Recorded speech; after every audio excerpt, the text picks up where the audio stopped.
Hi friends, ഇന്ന് രാവിലെ ദോശയും സാമ്പാറും ആക്കാമെന്നായിരുന്നു പ്ലാനിങ്. പിന്നെ പെട്ടെന്ന് ഒരു ചേഞ്ച് വരുത്തി. എന്നാൽ മസാല ദോശ പോലെ ആക്കിയാലോ എന്ന് വിചാരിച്ച് അങ്ങനെ ഒരു 3 പൊട്ടറ്റോ ഒക്കെ എടുത്ത് വേവിച്ച് മസാല ദോശ ഉണ്ടാക്കാൻ പോവാണ്. ഇവിടെ കൊച്ചിനാണെന്നുണ്ടെങ്കിലും പൊട്ടറ്റോ ഭയങ്കര ഇഷ്ടമാണ്. അപ്പോൾ ചോറിൻ്റെ കൂടെ ആണെന്നുണ്ടെങ്കിൽ വേറെ ഒരു കറിയും കഴിക്കത്തില്ല. പക്ഷേ പൊട്ടറ്റോ മെഴുക്ക് പുരട്ടിയോ അല്ലെങ്കിൽ സാമ്പാറിനകത്തുനിന്ന് പൊട്ടറ്റോ മാത്രമായിട്ടൊക്കെ ഇട്ട് കൊടുത്തു കഴിഞ്ഞാൽ കഴിച്ചോളും. അപ്പോൾ ഞങ്ങൾ എന്നാൽ പിന്നെ മസാല ദോശ പോലെ ഉണ്ടാക്കി കൊടുക്കാമെന്ന് വിചാരിച്ചു. അപ്പോൾ അതിനുള്ള പരിപാടിയിലാണ്. ഇനിയിപ്പോൾ 2-3 ദിവസം കൂടെ അല്ലേ ഉള്ളൂ ന്യൂ ഇയറിന്. ഇവിടെ ഹസ്ബൻഡിന് ഈ ഒരു വീക്ക് ഫുൾ അവധിയാണ്. പക്ഷേ എനിക്ക് അവധിയില്ല. പിന്നെ മാത്രമല്ല ഞങ്ങൾക്ക് എല്ലാവർക്കും ഈ ജലദോഷവും പനിയും പിടിച്ചിരിക്കുന്നതുകൊണ്ട് വേറെ പരിപാടികളൊന്നുമില്ല.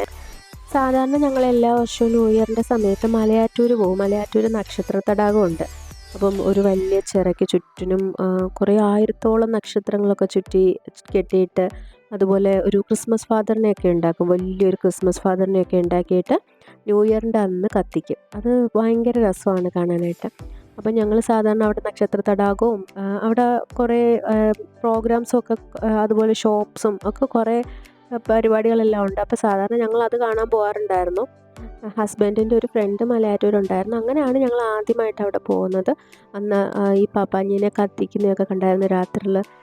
ഇങ്ങനെ കൗണ്ട് ഡൗൺ ഒക്കെ ചെയ്തിട്ട് ആ പാപ്പാഞ്ഞിനെ കത്തിച്ച് ഒരു അടിപൊളി എക്സ്പീരിയൻസ് ആയിരുന്നു. ഇപ്പോഴും അതിങ്ങനെ മനസ്സിൽ നിൽപ്പുണ്ട്. പിന്നെ എല്ലാ വർഷവും ഞങ്ങൾ അവിടെ പോകുമായിരുന്നു. ഇപ്രാവശ്യം 25 മുതൽ 31 വരെ ഉണ്ട്. എന്തായാലും അപ്പോൾ എന്ത് ചെയ്യാൻ, ഇപ്രാവശ്യം എല്ലാവർക്കും ജലദോഷവും ചുമയൊക്കെ ആയതുകൊണ്ട് പിന്നെ ഇപ്രാവശ്യം പോകുന്നില്ലെന്നാണ് ഇപ്പോഴത്തെ പ്ലാനിങ്.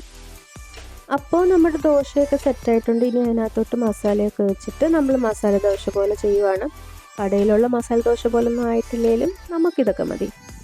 എത്രയൊക്കെ കഷ്ടപ്പെട്ട് ചെയ്താലും കൊച്ചിൻ്റെ വയറ്റിലോട്ട് ഇച്ചിരി എത്തണമെന്നുണ്ടെങ്കിൽ മണിക്കൂറുകൾ കഷ്ടപ്പെടണം.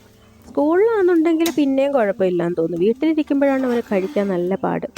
അവിടെ പിന്നെ ഫ്രണ്ട്സും എല്ലാവരും കൂടെ ഒരുമിച്ചിരുന്നൊക്കെ കഴിക്കുന്നത് കൊണ്ടാവും. ഇവിടെ നമ്മളൊക്കെ ഒരുമിച്ചിരുന്ന് കഴിച്ചാലും കാർട്ടൂൺ കാണിച്ചാലും പല ടീച്ചറും കുട്ടിയും അങ്ങനെ പല പല കളികളൊക്കെ കഴിച്ചിട്ടാണ് ഇച്ചിരിയെങ്കിലും അവൻ്റെ വയറ്റിലൊന്ന് എത്തിക്കുക. അപ്പോൾ ഇന്നത്തേക്ക് ഇത്രയേ ഉള്ളൂ.